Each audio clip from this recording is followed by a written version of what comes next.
Oh boy, I was wrong. I thought I was getting a Western Star. It is a Peterbilt.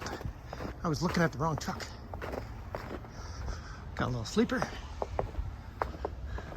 Woohoo! Let's fire this baby up.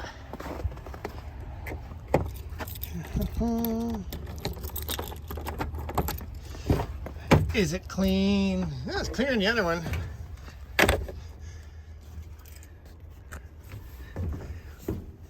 Oh boy, so excited.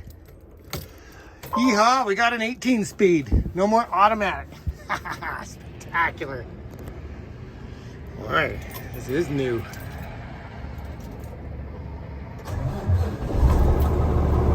Oh, it sounds sweet. Wow. Look at my monster bed. All right. I gotta let the air build up and move into this thing. What do you think?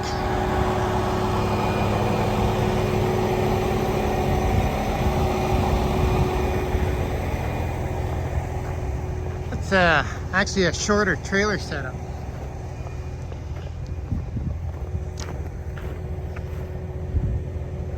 Alright, I gotta do a pre-trip on this thing, check all the lights, check all the tires, and then move into it.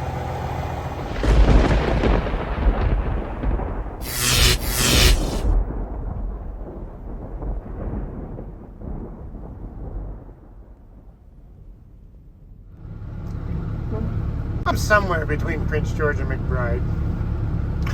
It's really nasty, but this truck is just awesome. It's got so much traction. It's just unbelievable.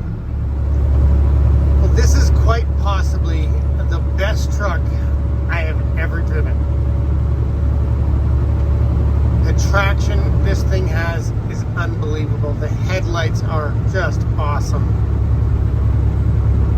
I am impressed. It has tons of power. It's just amazing to drive. I've always wondered why logging truck drivers can drive so fast in the snow. And I get it now. This thing hugs the road in these conditions like you would not believe. And I've had zero stress so far in these conditions. You know, when you're driving in weather and it's getting a hold of you, the stress, the cortisol's racing through your body, and the anxiety, none of that. Just take your time. It doesn't slip. I got great headlights. I'm blown away. This thing is awesome. All right, now we can get into this thing. I had to put on some miles last night as soon as I got in it because these trucks are now running e-logs. So you're limited to the amount of hours you get to drive. There's no getting around it. There's no messing around. So there's no wasting time. So I jumped in this thing, hit the road. I wanted to get through that section between Prince George and McBride as quick as I could because the roads were still plowed before things got ugly. And now we can talk about this truck. It's morning. I'll show you what my sleep looked like last night.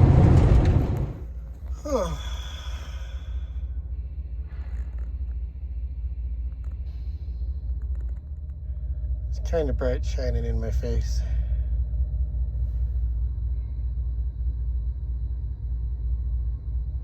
Yeah, I didn't realize the pullout I used was right next to where the trains pass each other. So not a great sleep. And there's a lot of things about this truck that are better than that Western Star. And then there's a lot of things about this truck that you can tell just are not as refined. You know, like if you look in the back, there's windows. And the windows don't have any covers or curtains or anything to keep light out. So when you're sleeping on a plow, the plow trucks are going by and they got all their flashy lights. It's not a great sleep. The seat has little armrests on both sides, and I love those. But you that the armrests aren't going to last. And I know I've been in a ton of these trucks where eventually they stop holding and they start hanging down and guys just flip them back. These are those kind of armrests. Comfort-wise, this seat's way better than that Western Star. After an 8-hour day in that Western Star, I had a pinched nerve in my left leg, sciatic nerve. I was getting stiff and sore, and then I got into Peterbilt after that, and it was immediately 100 times better. So the seat's more comfortable than the Western Star. Oh, and the thing on the Western Star was all of the buttons and switches on the seats already didn't work, and it's 2022, 5th month of 2022. This is a 2023. It only has 42,000 kilometers on it. And it's Cummins. There's the CX-15, so 565 horse. Normally, the trucks I've driven with that powertrain, they have okay power. But I haven't driven one that's literally brand new, just broken in. And the power is just awesome. The noise is a lot more in the cab, but the power is so awesome that you don't care. And to shift this thing when it's just broken in, it is just wonderful. There's no grinding gears. You just take your time and it just goes in. The shifter's firm. It's not stiff. So what a treat to drive something so new. It's literally like it's just been broken in for this.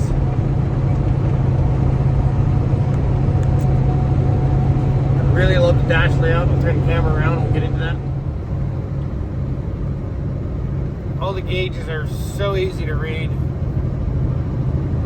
There's not too many switches in this thing.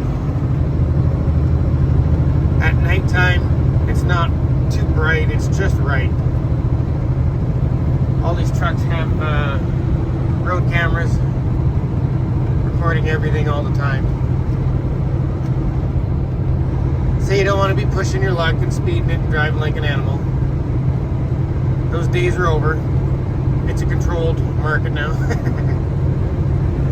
These units, these stereo units, the Kenworths and the Peterbilts I see have them.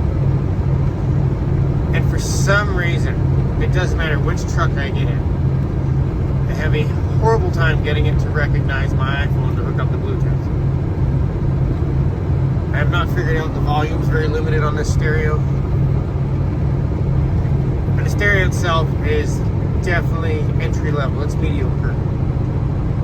But the Western Star had 2 speakers, whereas this has, 4 or 6. I think it's got 6. So it is a little better.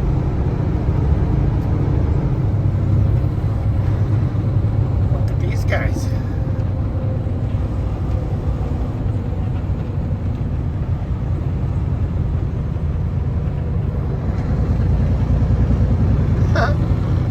Just came across a little incident.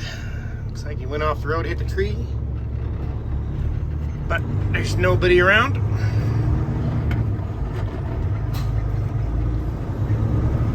Thankfully. It's alright, I guess. Now I'm doing 4.5 hours on some logging road over the mountains.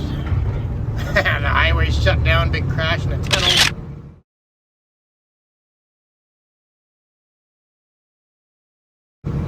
And I'm following the blue dot over the mountain. No idea where I'm going or where this road goes, but I'm on it for 4.5 hours.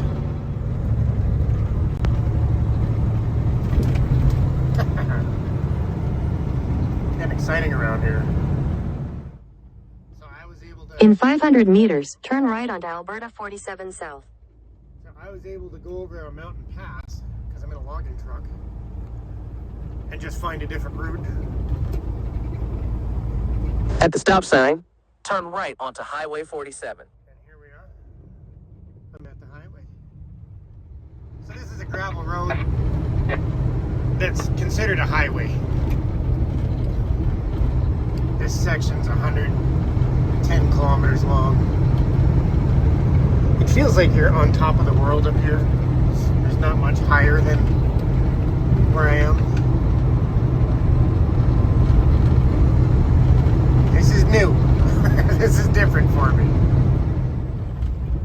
You get to see all sorts of cool little bridges like this. I don't know why. I like these little bridges. Got another bridge. These are all one lane only bridges.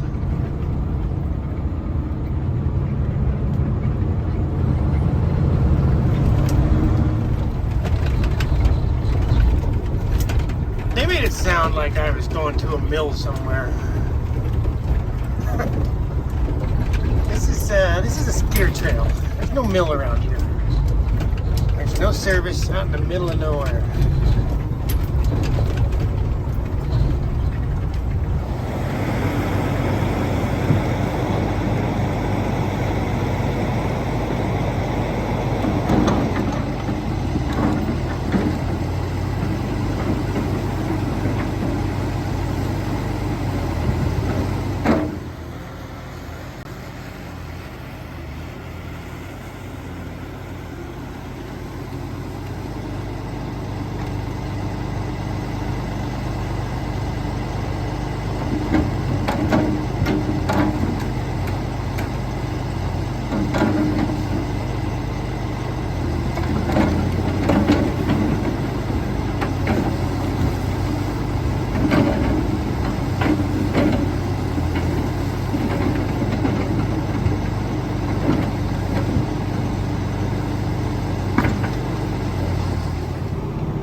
I didn't get a chance to even film the load I have on because I got to get out of here before it gets dark. But got a load on.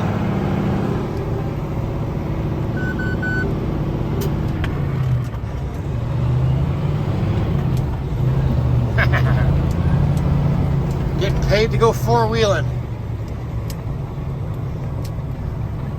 All right, I gotta focus. Well, this is now day 3 of this gig I'm on. Starting to get the hang of this truck, what I like, what I don't like about it. I prefer to spend a lot of time in it before I give you an actual rundown on this thing. The sleeper is horrible. The roof of the sleeper, every time I try to get in it at night, is so low that I smash my head getting in because I got a bunch of controls in the way. So I got to work my way around the controls to get the sleeper. And I'm pretty sure I've hit my head really hard almost 9 times because you kind of fall back into the bed. So the sleeper sucks. But I did find a good spot to park last night by a lake. Nice and peaceful. It went from -2 to -12 overnight. It's supposed to be -26, I think, in the next 2 nights. And this is what the roads are like. The truck itself is spectacular still.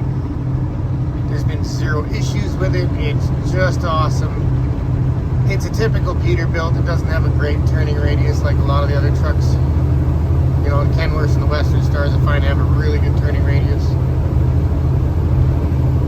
The noise inside the cab is very noticeable on this thing. But it's Peterbilt. That's the way they are. So I'm now headed to Donald, BC, and I had to Google it. I can't remember if it was Google or Wikipedia. It says that it's almost a ghost town. I don't know what the hell that means. How do you almost be a ghost town? There's just 1 or 2 left. So I'm going somewhere I've never been to unload, and hopefully we'll see something cool. So we're getting into the big downhills here. Starts at a 7% grade. Those snowbanks on the side are about 5 feet high right now. It's pretty mild winter, really. And then I think we get into the tunnels. I'm not sure. Not quite sure where I'm going, but getting into the action. Look at the ice.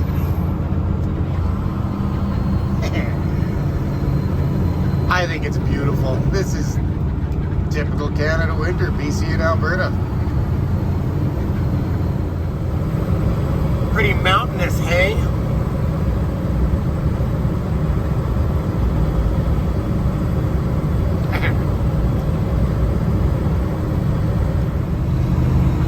Going down our next big hill. Hard to believe that they blasted through that so that a highway could run through here.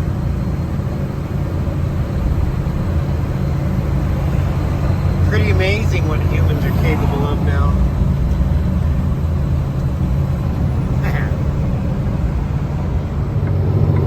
Well, I don't know about this thing. I'm climbing a hill and I'm down to 30 kilometers an hour. I'm not even that heavy. I only have 47 pounds on the airbags. I don't know where all the hill climbing power is in this thing, but that's the first.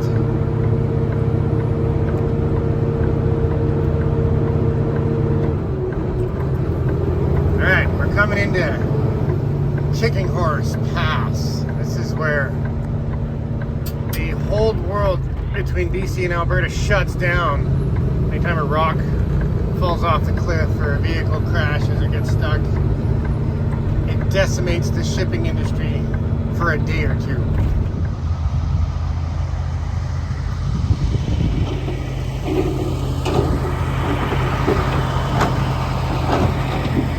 There we go, that's my first run. And that was about 1,900 kilometers for me to get one run in. So I think now that I'm actually here on the cycle, it should be around 750, 800 kilometers per run, like round trip. Now that I've completed one load, I learned a lot about these trailers. There's a lot of little things and a lot that can go wrong. And here's the thing. I've been working for this company for 2 days. I haven't met anybody. I haven't been trained by anybody. And there's so much that can go wrong. I don't know anything about my maximum loads and all that kind of stuff. Thankfully, I just talked to the guy at the scales and he had a big graph I could look at. So what this trucking thing has turned out to be now is I have about 10 really good truck drivers behind me. And I'm sort of the test mule. So I'll go to a job and try it out. And if it's a really good job and pays well and I like it, then I have 10 drivers behind me who will come with me. They literally just want to go where I go. We try and stick together because we like working together. So if your company is a good company, you gain access to my 10 drivers. Otherwise, they're not coming. So this is not only just about driving a Peterbilt today. This is turned into I'm testing jobs out. I mean, I love driving trucks. I love driving anything, big trucks, and logging was one thing I was curious about. Hated the thought of it, but I'm glad I tried it. That leaves 2 more jobs that I want to try out. I want to do some low bedding. I want to drive the big 10-axle low bed. And I want to drive one of those great big 400-ton rock trucks that they use in the oil sands. I've never even been close to one, and I want that on the bucket list. So we'll see what else I get to drive this year. But I'm headed back to do another load, and hopefully when I get there, we have the trailer on the bunk now. Once the trailer's off, hopefully I'll have time to show you what I've learned about these trailers. Check out the liquor store. That's actually a liquor store.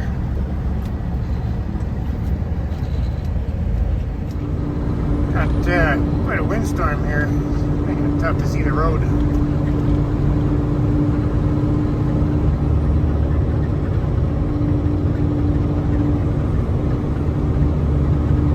I think the whole road is just crawling.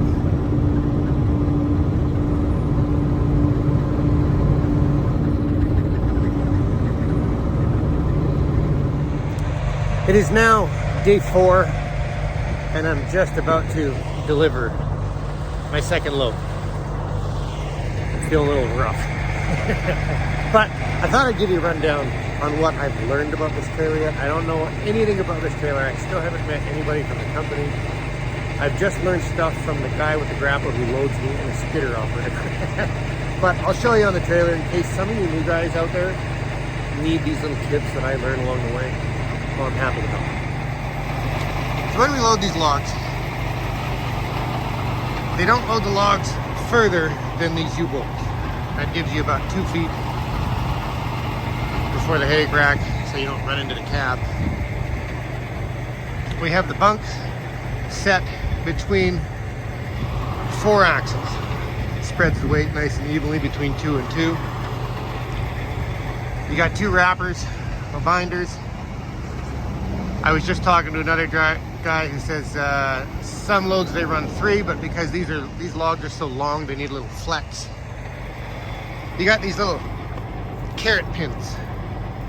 Now, if I put that pin there, it means that bunk is stationary for when they're loading me, so it doesn't twist sideways. But when you're driving, you pull those little pins so everything can flex when you're making turns. It's got a pintle style. Excuse me. It's got a pintle style. And then you got these little latches here. Now, I don't know what they're called. But when I'm driving, if I have that one hooked down to that hook, I don't have as much play in this trailer. Things move around on this thing. This one here will actually extend the tongue of your trailer because these trailers, you know, they can set them up in different ways depending on the length of the logs. And there's a ton of different style of trailers, I'm told. This axle here, there's a turret under there, you know, like a machine gun turret that rotates all the way around. So it's like hauling 2 trailers. So when you're backing up, that acts as one trailer, that acts as another. And if you don't know what you're doing, they're not fun to back up. But I gotta hit the road, and that's all you get today out of this truck and this job, and we'll see where this goes.